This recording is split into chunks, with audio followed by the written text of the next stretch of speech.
Assalamualaikum Waalaikumsalam. Tajak umrah dilai hana tak setur haji je. Nah pertanyaan 4. Abia tajak umrah laju hana tak setur haji le je. Nyokan lung jawab. Artinya kan jawaban yang datang daripada pribadi lu. Tetapi kalian nak jawab, le gure-gure ke dayo, le abu ke dayo, le urusi ke dayo, memang tanya hana peng lain, tajuk peng yang kanannya tajak umrah, dan hana li peng liahnya hana tayakin akan na peng lain untuk tasetur haji. Yang wajib kaya jak wajib umrah diikut haji. Menyatanya kata babeh peng taya umrah nyan sama dengan tanya payah minta peng lain untuk setur haji. Man yang god pergi cok peng yang kanayan yang setur haji juile. Man halung hana awal takuna umrah pergi, insyaallah Allah akan gebi pahala, akan gebi peng lain ke dayung untuk je tajak umrah. Biasa lagi nyan. Yang penting berikhlas, kamu doa kepada Allah. Ya Allah, nyo kalau tutur ya Allah perintah drone. Lung neberi hak kesempatan ya Allah. Kiban yang god bakron. Nepulupah lung ku tanah suci. Ya Allah, putra yang pelit apa gak? Karenanya ibadat. Begitu tak mepeng dengan tak setur, tanyo tengah tanya ibadat besar. Mohon ba Allah bergedip, berkebri oleh Allah Ta'ala, berlebih daripada atas yang kanan. Yang kakak tangiang gumi lagi nyon tak buat bagak selesai.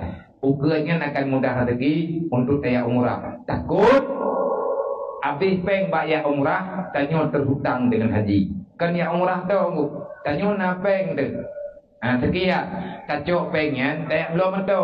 Tajuk pengyan tayak pegang rumah. Tajuk pengyan tayak belum pulai. Padahal pengyan jatah tersetur haji. Nyen habis peng gara-gara tak belum pulai haji nyen terhutang ke kita.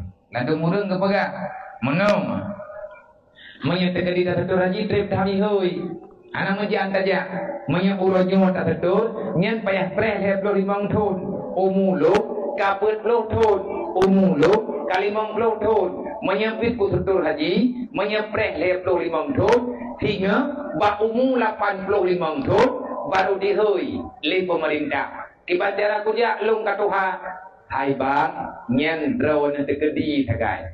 Menya Allah gena pemudah katanya. Punyo tak setur Allah Taala jeut mampu Allah. Gedoang li Allah. 2020 le tak setur. 2020 pun tanyo langsung berangkat ke tanah suci. Kibandara Kopret payah hantri, ubena awak setur yang kana, gebu meninggai mandum li Allah dengan yang dirod. Kagoh pesawat hidro dari intajit hanya de keburu. Man dia udah meninggai benar-benar. Nyan ba Allah Taala katanya, tapi kali gebu meninggai li Allah, nyan menan model. Wate tsunami orangnya kahana urang Jawa ji. Lihat tsunami orangnya melempah jai urang setur berangkat. Maka urang yang kada setur kamu meninggal dalam tsunami. Dia apa yang doa tsunami dia kata, "Be, kau terhenti dah ron pun." Be dia yang bangkapur lihat tu, tailanya tang doa bumi lainnya go. Be menang,